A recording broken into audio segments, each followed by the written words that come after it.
আজি আমি বিশেষ এটা টেকনিক্যাল ভিডিঅ' আপোনালোকৰ মাজলৈ আগবঢ়াইছোঁ। একেবাৰে আপোনালোকে এইটো ভিডিঅ'টো মন দি শুনিব। প্ৰথমতে আমি দেখুৱাইছোঁ 2.25 MFDৰ এইটো কেপাচিটাৰ। এইটো আপোনাৰ যিটো ফেন অৰিজিনেল ফেনত আপোনাৰ 2.25 কেপাচিটাৰটো আহে। তাৰপিছত আমি আপোনালোকক দেখুৱাইছোঁ এইটো 2.5 MFDৰ কেপাচিটাৰ। এইটো কেপাচিটাৰ বজাৰত উপলব্ধ, কিনিব পাৰিব। তাৰপিছত আমি এটা দেখুৱাই আছোঁ, এইটো আপোনাৰ 3.15 কেপাচিটাৰ। এইটো হ'ল একেবাৰে হাই কোৱালিটি কেপাচিটাৰ, কেৱল চিলিং ফেনৰ বাবে। আমি আজি এই তিনিটা কেপাচিটাৰৰ বিষয়ে আপোনালোকক আজি জনাম, আপোনালোকে একেবাৰে মন দি শুনিব। এইটো হ'ল আপোনাৰ অৰিজিনেল কেপাচিটাৰ, এইটো আপোনাৰ ফেনত লাগি আহে।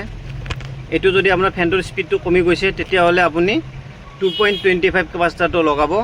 যদি ঘৰত আপোনাৰ ইনভাৰ্টাৰ আছে, কোনোদিন আপুনি 3.15 কেপাচিটাৰটো নলগাব। যদি আপুনি 3.15 কেপাচিটাৰটো লগায় তেতিয়াহ'লে আপোনাৰ ফেনটো খুব সোনকালে বেয়া হ'ব, কাৰণ এইটো হ'ল আপোনাৰ হাই কোৱালিটি, একেবাৰে যিটো বেছি পাৱাৰৰ কেপাচিটাৰ আছে ফেনৰ, এইটো একেবাৰে বেছি। এইটো কেপাচিটাৰটো আপুনি মাৰ্কেটত 40 টকা দামত পাব।